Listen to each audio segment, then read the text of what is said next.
Do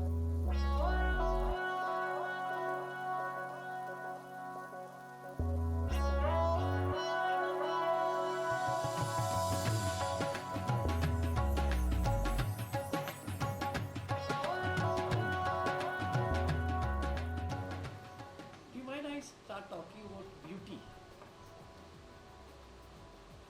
Because there is this thing called art education, which is what actually led me into asking questions about what is this whole idea about beauty and art, for example. Um, when I studied at the design institution, National Institute of Design, uh, Ahmedabad, where you are heading to, I found that everyone is being taught the Bauhaus way of, Bauhaus is everywhere, all over. After almost 90 years of they are still the, whether it is you study architecture, design or art, that's the same thing and all over the world. So I started looking at if one's sense of beauty is conditioned, then what is left to be called one's soul? And what is the meaning of culture after that? Because then what we produce would be same all over. So what I found as I began to explore deeper into this, I found that that all architects, all artists, and almost all designers are creating in a very, very similar manner all over the world. And of course they have an excuse calling it global. But I found that the root of this comes from that learning the input is the same Bauhausian input would naturally lead to same Bauhausian output. So I actually began to inquire more deeper into what is this called art, what is,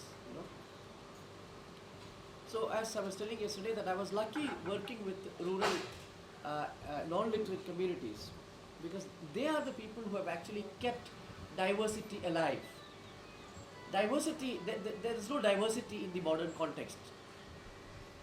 It's all getting homogenized.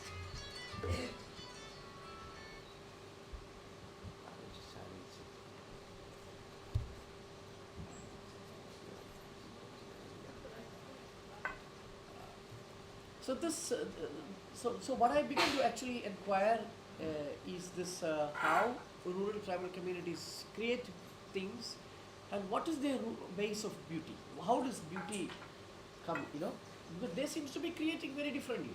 You go to, in every almost 50 kilometers, you find change in the rural tribal belt. But you come to the cities, anywhere the city is the same. This space where we are sitting could be anywhere in the world. The coffee that we are drinking could be anywhere in the world. And I'm promising you that is the future that is being offered to us. So that is why it is very important to go back to the roots of things, that to truly understand what is the function of beauty in our lives. And what is today happening in the cognitive sciences research, they are researching on art. And art is a mental construct. I don't think you can find the biological roots of art. Whereas beauty, like hunger, is something much more part of our blueprint, much more part of our being. So this is something that, of course, to actually show you the proof, otherwise it will again be a mental game. You will construct more and more stories about it. Maybe another opportunity, but I have actually been documenting people's work, what people do. And when I started working with artisans, because I truly believe that they are the one who can help me out. I don't think the other way around.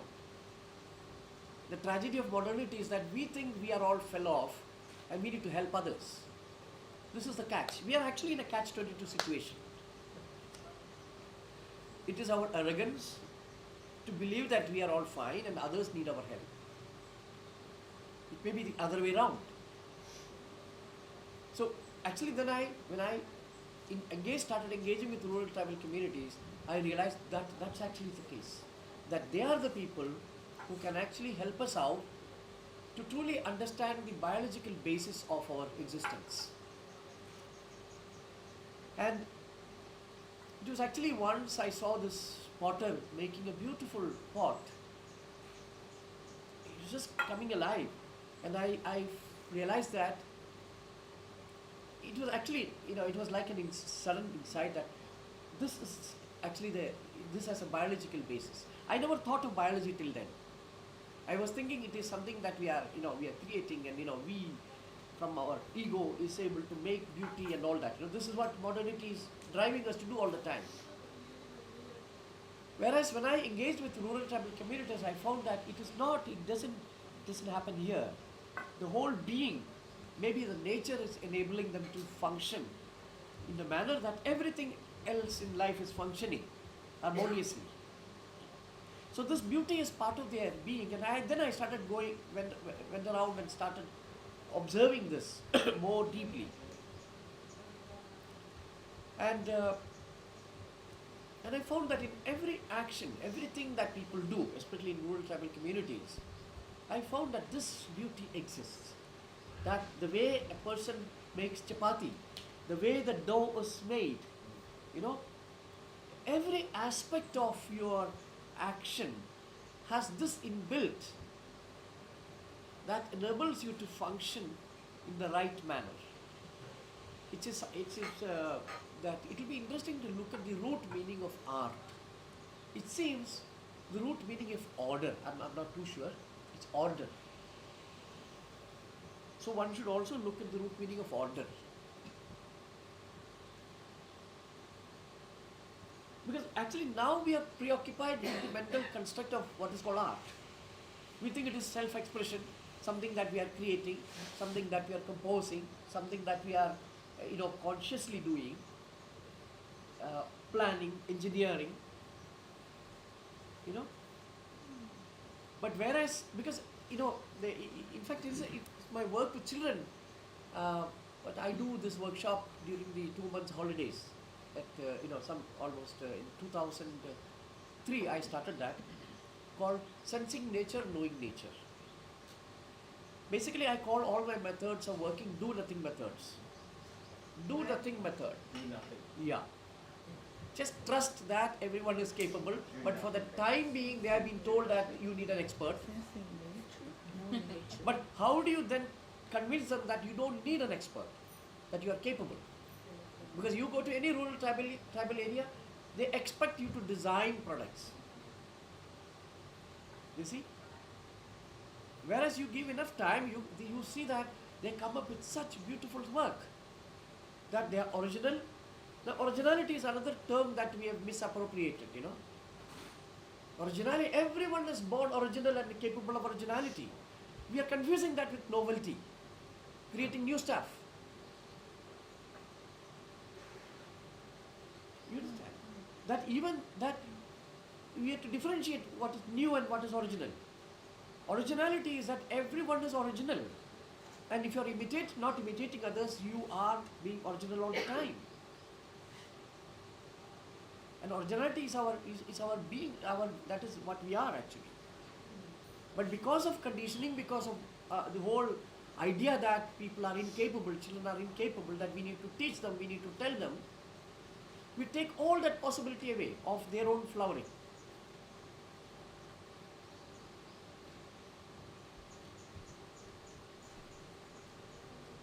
So, this is a gist of things. I don't want to keep talking, so maybe we can do a... Actually, there are some interesting videos which now it's difficult to show, but, one or two at least if you can hear, that would probably be interesting, Something that, one research that I'm now doing is called Biology of Beauty, biological basis for beauty, where I'm actually documenting people doing various kinds of things, and then looking at the rhythm, the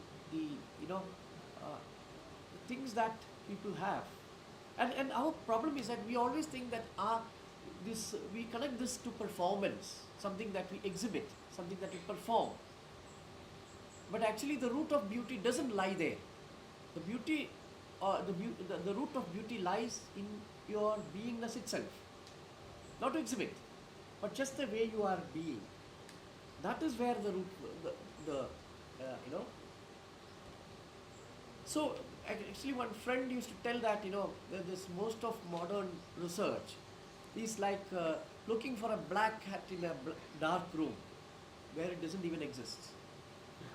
So you have a mental construct of something called art, and then you look for its biological roots. I mean, isn't that absurd? But that's what is happening. You know? So I think we have come a long way, and we have also created a lot of traps so that we don't even look at our base. We have this thing called peer review, which is I think a big trap. So you can never say anything original. You see? Many times my papers are rejected because I don't have any quotes. I have nobody to tell that I have, read him and I am telling him about that. No, I don't read anything. But that is not an egoistic statement I am making. What I am trying to say is that every one of us are capable of knowing in a very, and that requires nothing but humility. Just to look, allow things to happen. Things are revealing itself. What children are telling us is that look, and what we actually, I feel that what we require is not knowledge, but sensitivity to see. That seeing is revealing what is happening. I mean, this is what my experience has been, that I have done nothing but just watch, see what is happening, and not conclude. I don't reason. What I say about reason is that reason short circuits comprehension. So we are actually living on a short circuited knowledge all the time, because constantly it is through reason that we are comprehending. Comprehension has to happen into the whole body, into the whole being.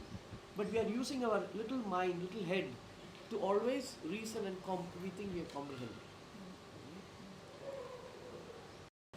What I have been feeling is that the cognitive conditions dictate our beingness. We are formed by the cognitive conditions that we engage with. Cognitive condition is that in the rural tribal communities, it is fundamentally a natural processes that are their source of cognition. So our beingness, our nature and structure of our beingness is the structure and nature of the beingness of our cognitive source. Now, if you look at text, which has become our cognitive source, you see the characteristic of that is what now we imbibe. Text, we are dealing with what is already known. Am I right? Which means that only reason can function there. Whereas when you are looking at nature, you are in the realm of, you're not in the realm of reason. You're only observing. You're not concluding. You're watching. That's it. And knowing is happening automatically. Or as a process of, this is happening. Whereas when you're reading a text, we are already dealing, the conditions are set. It's only through reason that you can function. Intuition has no role in text. Am I right? Yeah. Then you're imagining something is not there. If you look at a cognition that is, to me, biological cognition is something that happens in real time, real space. Whereas what we are dealing with here is something that happened elsewhere, another time. And to somebody else. You see? Now, the third paradigm that I talk about three paradigms. One is the paradigm of nature, experiential paradigm. Second is the paradigm of text. Third is the paradigm of digital, the new form of digitality. This is becoming the cognitive source. And the structure of this, the transformation that is happening in the world is because of that. not because we are doing anything about it. That is our mistake. That is our mistake to think that we are, because of us, something is happening. No.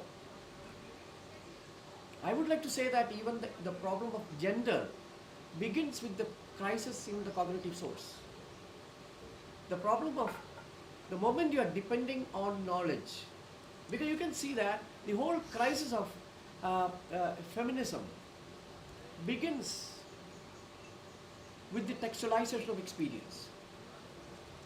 From the 1500, when text was introduced in Germany, whenever that time, I don't remember the exact time, but Gutenberg, that printing press, it spread throughout Europe, depriving people of senses. They became totally dependent on language to understand the world. Slowly, everything disappeared there. Handwork disappeared, children disappeared, women disappeared. I have no proof, but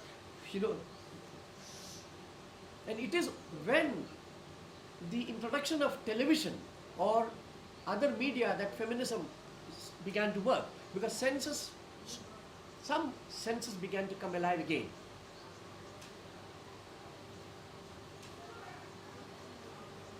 That is a cognitive condition that in the world.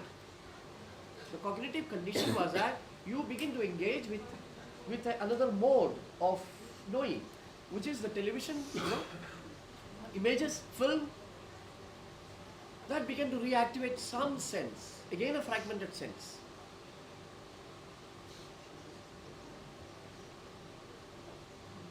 But can I just say something? Sure. If I wasn't here with you, Yeah. I wouldn't hear your ideas. Yeah. But when I read your emails, Yeah. I share your thinking. Yeah. So I do think text Yeah. matters in No, order that we share I'm not the denying ideas the we role of have. text. I'm not denying the role of text. Please understand that. What I'm telling you is that actually we have to learn to read without concluding. But already this has been formatted to function in a reasoning mode. That's why we pride ourselves being rational. Am I right? So we can still read books. So rationality is the direct consequence of textualization of experience.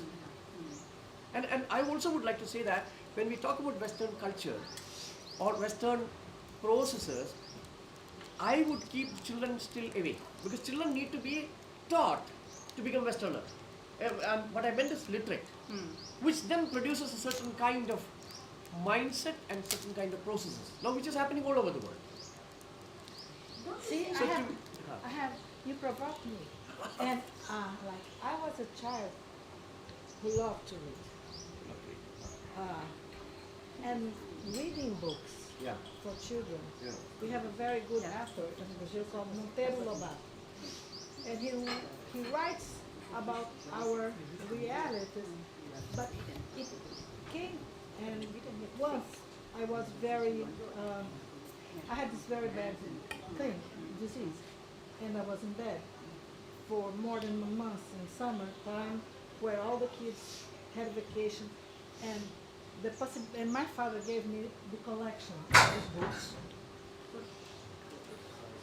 and this made me such a good thing, because I think that Sorry. reading, Put it on to. as I was a kid, Yeah. I was around 80 years, Yeah. made me go to another space, Yeah. a wandering space. Yeah. Yeah. That was very important, because I think that we don't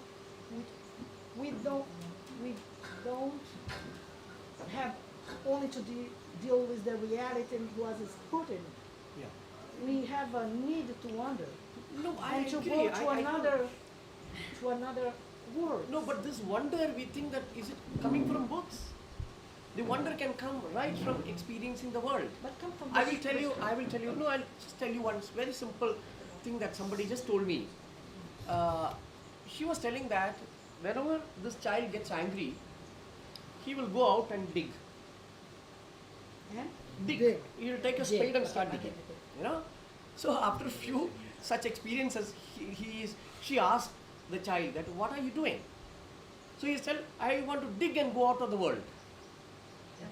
I want to dig and go out of the world. Yeah. Somewhere. You see? So it is imagination. See, I will also claim that the imagination of the literate mind is so different from imagination of the experiential mind. Because experiential people, they experience the world really, and then there is an imagination that is happening. But when you put children straight into school through books, their imagination is completely dependent on the books that they read. So when even in the school now, what is happening is that we find that some children who has read something here and there, they have no story to write. Because they are always referring to the books that they are reading. Whereas the other children are so fundamentally rooted in their experience. They are talking about something always original. But is that not the way that the school is responding to text? That actually text in itself is the child. I think of the child as the researcher, and actually as a researcher, you look for all things that will help you research, and stories, the oral tradition was no diff. The use of text to tell stories can be used in a very, I think the problem is the school and possibly not the text. No, text of course has a problem. You see, as I was trying to tell yesterday, that I don't know that the age and all that, but I believe that just like the child learns to walk, there is a time that is taking place. There is a time for our cognitive structure to be formed. And as far as I think, the way it is naturally functioning is that as we engage with the world, we become sensitive, our senses became alive, we begin to touch, and understanding takes place at a different realm altogether in that. And as I was telling yesterday, the child would have a response to everything in a three-dimensional manner, not in a two-dimensional manner. And let me just go through this. And as you do that, there's no reasoning at all. There's only observation that is happening. So there is a process, there is a structuring of the cognitive, the process, which is basically to observe and not to reason. And you keep observing because you're already dealing with things that you do not know. You are in the realm of unknown. This is a very important factor, that you are dealing with what is not known. And this is the structure that the child then keeps developing, that they are always in the discovery mode and not in a verification mode. What education does is to turn you into verifiers of information, not in a discovery mode. Discovery mode is an open mode and this is also what brings in humility, because you do not know. I don't have a problem with that, but I do think that what we're talking about is schooling and the difficulty of schooling. Yeah. And I would be anxious, and it depends on the person that the child encounters on that learning journey, if you like. But schooling has coloured our views of lots of different things that potentially are powerful and for the good, such as text. Yeah, I'd like to. No, I would say that text. See, what we are doing in the school is that we don't introduce written text at all. Because I believe that language has to come from the child. Again, this is one lesson that I learned from the rural tribal communities. They don't teach at all, even the language. Adults behave very normally with each other. Children are constantly there, absorbing what is happening. And like what I see today is that the moment the child is born, the child is being told, this is nose, this is this, this is that. Everything is being told to the child. This is cup, this is this. But this is totally absent in the rural tribal community. So the child actually engages with the three-dimensional life as it is. And then See, today what is happening is that if there is a tree over there, if something is written there, then you watch the tree, not even watch the tree, you read the name of the tree. You don't actually, because seeing requires much more effort. Reading doesn't require much effort. No, but I Theory. just worry that actually what you're doing is schooling. We all, I think, agree that schooling is a real problem Yeah. rather than learning. Yeah. But I mean, it's so in a rural community. I mean, I come from a very different rural community from yours, but you know, storytelling and being part of a community that shares stories, shares, you know, just makes up stories. Is that so different than a child being immersed in a story in text? I mean, taken away from schooling. It's just this notion that text in itself Yeah. is No, the- I'm claiming text in itself. I know. I disagree with you, Jinan. Yeah. I want to wear this That's- and get this right. That's a very provoking thought because we are all text. Because people, I right? know. And And I call this textualization and of make- experience, yeah, and- alphabetization of the mind. okay, so That we disconnect from the real world and we have a world of our own within the mind. but I have a question. I say that text has a role to root us back into the world and only as a tool, like a pen. That's all. Text has a rule. I mean, a Oh, role that's like what a I'm gonna pen. say. That's it. I- But I it was takes going to takes us say- over, and it directs us. I- You know what to do. You know what I mean? You know, my question is, with my Mind. my conditioned mind. Oh, okay. Okay. I might be all conditioned, but my question is, I think you are putting a more importance on the tools than, you know, when you say text has that part. I don't think it's the text itself. Is there any You know, it seems like the This tools, interaction between the the reader and the tools. text. I don't the way, agree. The way you I were, agree with him. the way you were putting it to me, it seems like you were putting a more importance on the tools than why the tools are used this way. Can I just because a the minute? tool, let me just finish. Well, the only thing I want to say is that we didn't have written word didn't start with Gutenberg, with the pressing. You know, from the very beginning, It was there. humankind needed to write things to keep memory, to keep the history, to keep the, you know, the way people, people wrote in caves and with. No, they drew in caves So as well. I think this was a way of creating, communicating, and creating a society. Okay, so let's debate that. Was it communication? Was it expression?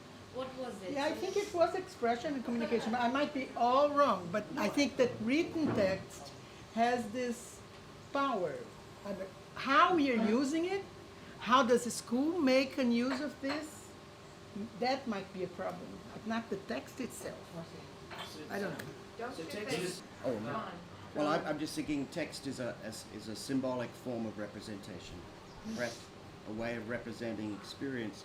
Do you see text different from other forms of representation, whether that's art or dance or working with clay or pottery? Is there an essential difference between text as a representation of our experience and these other forms? Because it seems like in your schools you would have been encouraging children to do working with clay. We see them building. No worries. Let's just, she has a question and then we'll continue. No, just I wanted to relate my experience because I going to Japan and China, I had this experience to be unable to reach a text. As an adult, I could not read anything. It's not so, and for a long time, and even now, I cannot read. So I know what it is to be in a world as an adult where I'm deprived of reading. And it's true, and I concur, that it make you enhance every other way of communicating. So what I was just thinking, maybe it is a sort of juste milieu, what they say the middle way in Chinese. You need text, but if the text is too strong, it just put a sort of, and you lose many other abilities. and is really what you say, is text. It's text. Senses. we make it. Sorry, huh? Because what I find is that there is a deprivation of senses in the modern world, and it is through text that happens. I mean, senses don't function. There is no seeing. Even though there are many scholars in the West who claims that West is more visual and the other one is oral, the non-literate. I totally disagree with this. I think the West is basically oral because they hear language. It's the language that is dictating what they are. They don't even see because it's the language that enables them to think they are seeing.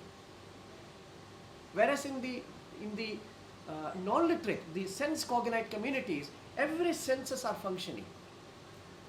And actually, since I live with rural tribal communities, this is what I day in and day out experience. After years, I was meeting somebody in Calcutta some years ago. 4 years back, he had come to that house to meet me, and we had shifted. After 4 years, this man goes to that place. He didn't find me, and then so the kind of memory that they have a memory of a three-dimensional memory of actuality. We remember words. There is a fundamental difference. At every level there is a difference in our being. That we are engaging with language, our memory has been restructured, we remember words, their remembrance, their observation is something else altogether. So at all level there is a disconnect from the world. Belongingness, the beingness has shifted completely. This is what I feel. And this is an area that needs to be, because we are all telling that there is a problem of mind and body divide, which is there, which everyone is talking about. Why are we not trying to address that? Seems to me that one of the things that you're offering is a rupture in the assumptions that we're making. So we particularly in Western cultures, we put so much emphasis on text and learning and knowing and regurgitating what we know that it's become imbalance. It's not the text itself, although maybe there's something cognitively going on with it, but it's really more a matter of, and that in order to rupture it, you have to come on strong with Precisely, the text, precisely. as opposed to saying, okay, we've got the text and we have to provide opportunities for imagination and things, because it always gets overrun. Yeah. Right? No, if you look at the problem of, if you see the young people today, we seem to think that they are all empowered and all that. This is all nonsense. Yeah. It's a trap actually they are putting them into. And again it is the digitality, the digital minds are functioning. So to believe that, so naturally this kind of arrogance would be there. Whatever so I think what one should do, this is what I feel, is to study the structure in the manner from where this is coming up. So what is the structure of digital this thing? And Cut who, and paste. and who is behind it and who is directing it. Yeah. Because my issue is with that new digital world going towards is not, it looks like a free world and we're all going to be friends across the world, etc. We're not. We're being conditioned Absolutely. and totally trapped by companies. And that's really scary. You have the I issue. think you have to go one step further back. Yeah. Because every language, Yes. I grew up speaking English, some people grew up speaking Portuguese, some people grew up speaking Hindi. Yeah. Every language conditions what you can see and what you can communicate. Yes. And this is, on the one hand, the tremendous power of being able to talk about things that are absent, they're not in the room. Use words for that. Sure. Things that don't exist, we can make them up in words. We can invent fiction. This is wonderful, but it is always channeled by language. And in a larger sense, any tool that you use shapes you. Sure. We shape our tools, and in return they shape us. Whether it's a computer or a hammer, or Sure, a scythe for cutting wheat. So perhaps the solution is not so much to say, text causes the trouble. It makes us very linear in our thinking. This leads to this, leads to this, leads to this. That's a big problem with text. But to say we must be multi-sensual, and we must learn more than one language. To live in only one language is to have a limited view of the world. Each time you learn a new language, you see new things in the world that you couldn't see before.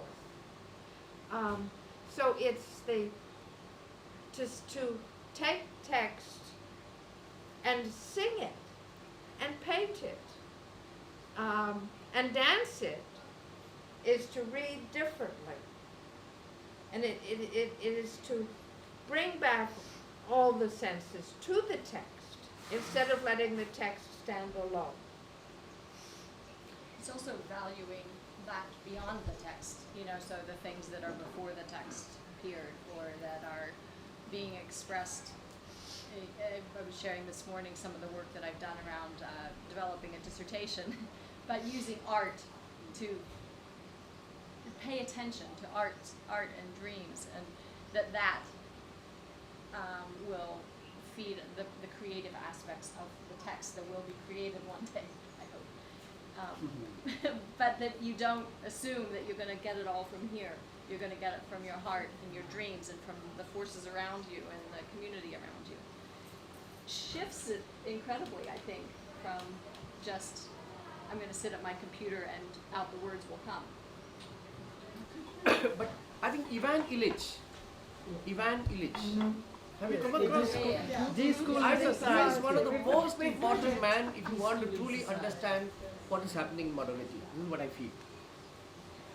He has very interesting take on text. He says that when people didn't even know how to read in their mind. They always read aloud. Interesting, no? Because that community mind was so strong that people had no idea that they could read silently. So reading means reading aloud. It was accidentally that this idea of reading in silence took place, or much years later. So that itself gives the hint as to what was the original potential of a text, and now what it has done to, because this whole individualization probably began with this idea that you are enough to yourself, that you can read inside. There was no idea that. So reading means reading aloud. You see what it does. And today, even in villages, people don't read inside. You go to a tea stall, you will find people reading aloud. So you see that there were potential of keeping the community alive, because we are fundamentally community. The individuality is a false notion that we carry, which is again a construct, mental construct, that we are all individuals, separate from each other. By very nature we are, because this collective nature is that is so evident when you go out to the literate world. Going to the non-literate world, you will find that. So what I'm trying to say is that, of course, text has certain potential, but we have lost it already.